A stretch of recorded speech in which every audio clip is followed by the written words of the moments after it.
Bismillahirrahmanirrahim. Elhamdülillahi Rabbil alemin. Ve salatu ve selamu ala eşrafil enbiyai vel murselin. Seyyidina Muhammedin ve ala alihi ve ashabihi ecma'in. Kıymetli kardeşlerim, bilindiği üzere Türkiye Diyanet Vakfı Kadın, Aile ve Gençlik Merkezimiz KAGEM, gençlerimize yönelik faaliyet gösteren toplulukları ve düşünce merkezlerini ortak bir platformda buluşturma amacıyla 2014 yılından beri Gençlik Fuarı düzenlemektedir. Bu yıl 9.sunu düzenliyoruz. İşte bu 9. Gençlik Fuarını teşriflerinizden dolayı hepinize en kalbi şükranlarımı sunuyorum. Allah hepinizden razı olsun. Her yıl farklı bir tema etrafında düzenlenen fuarda bu yıl medyanın insan ve toplum üzerindeki etkisinden hareketle medya ve bilinç konusunun tema olarak belirlenmiş olmasını oldukça anlamlı buluyorum. Sevgili gençler, kıymetli misafirler, tarih boyunca medya, fert ve toplum üzerinde önemli bir etkiye sahip olmuştur. Dijitalleşme ile birlikte sürekli gelişen erişim, etkileşim ve paylaşım gibi imkanlar, medyanın etkisini her geçen gün daha da artırmaktadır.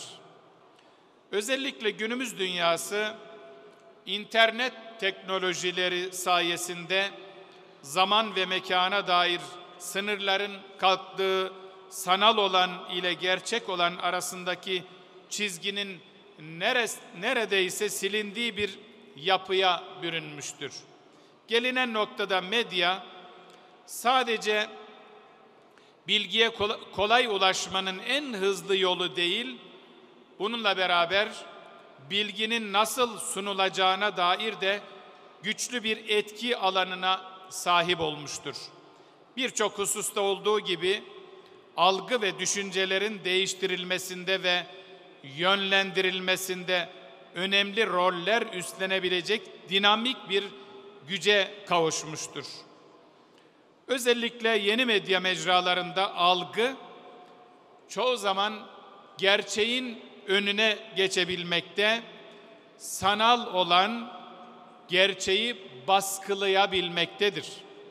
Böylece algı yönetimiyle insanların fikirlerini ve olaylara bakış açılarını değiştirmek de mümkün olabilmektedir. Nitekim bugün bireysel ve toplumsal ilgi ve algıların medya vasıtasıyla yönlendirilebildiği ve hatta toplum mühendisliği yapılarak kitlelerin mobilize edilebildiği yadsınamaz bir gerçektir. Değerli gençler, kıymetli kardeşlerim, görselliğin öne çıkarıldığı bir dünyaya tanıklık ediyoruz.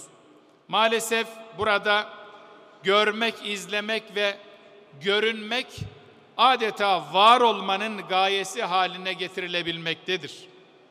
Bilgi ve iletişim teknolojilerinde yaşananların karşı konulamaz etkisiyle kültürler arası bütün sınırların ortadan kalktığı bir dönemde medya, egemen kültürlerin alabildiğine özendirildiği bir sürecin ana mecrası haline gelmektedir.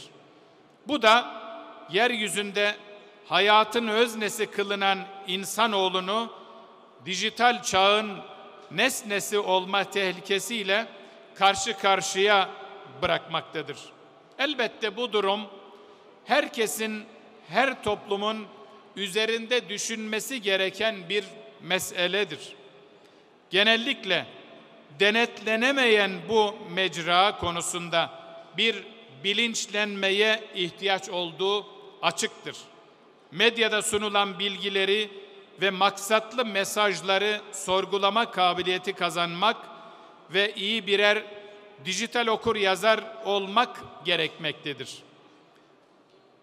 Özellikle gençlerimizin doğru bilgiye, doğru yöntem ve sorularla ulaşmasını sağlayacak bir imkan oluşturmak daha da önemli hale gelmektedir. Kitle iletişim araçlarının olumsuz etkilerinden korunabilmek ve risklerine karşı bilinçli olabilmek için daha fazla ve beceriyle donanmanın yanı sıra insani ve ahlaki değerlerin belirleyici olduğu bir hayat tarzını benimsemek de önemlidir. Sevgili gençler, hayat, davranışlara rehberlik eden itikadi, içtimai, hukuki, insani ve ahlaki değerler ile anlam kazanmaktadır. Değerlerimiz hangi mecrada gerçekleşirse gerçekleşsin, eylem ve davranışlarımızın yerindeliğini, güzelliğini, ahlakiliğini belirlemeye hizmet eden ilke ve standartlardır.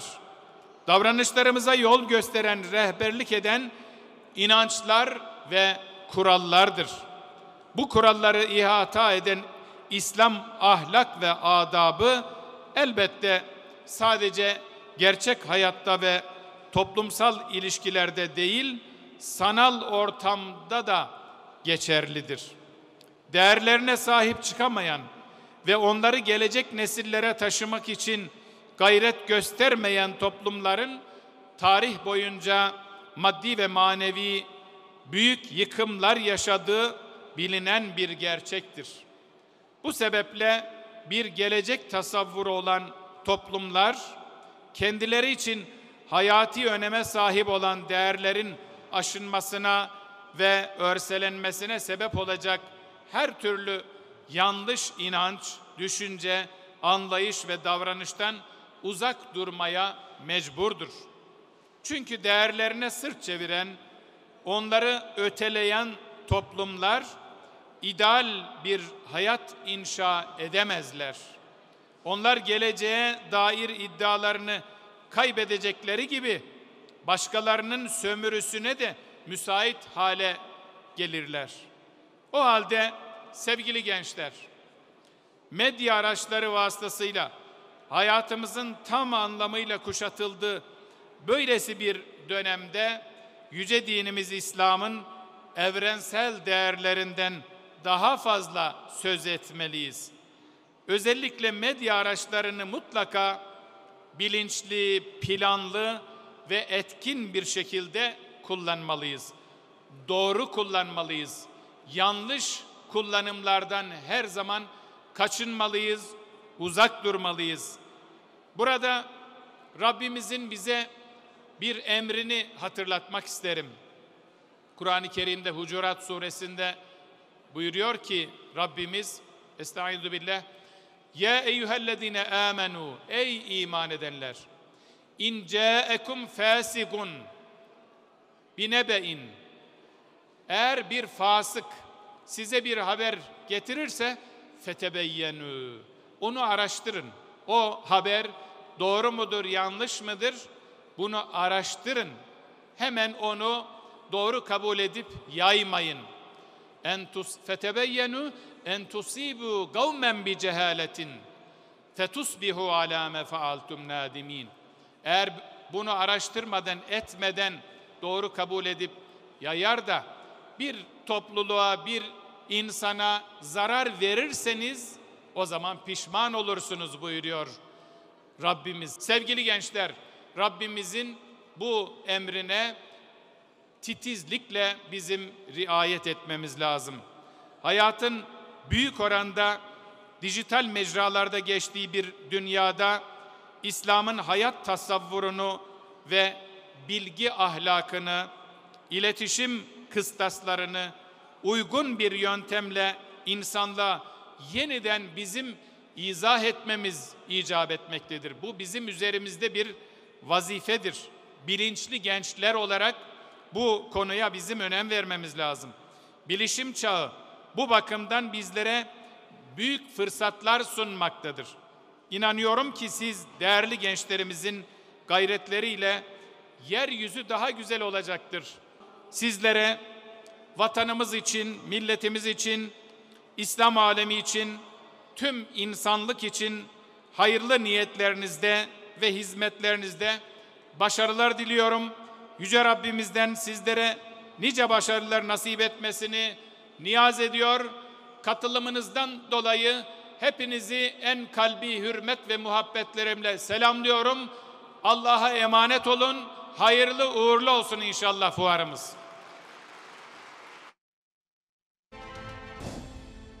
Kıymetli gençler, sevgili kardeşlerim, Türkiye Diyanet Vakfı Kadın Aile ve Gençlik Merkezimizin Gençlik Fuarı'nın açılışını hep birlikte gerçekleştiriyoruz. Rabbim hayırlı uğurlu eylesin. Bismillahirrahmanirrahim.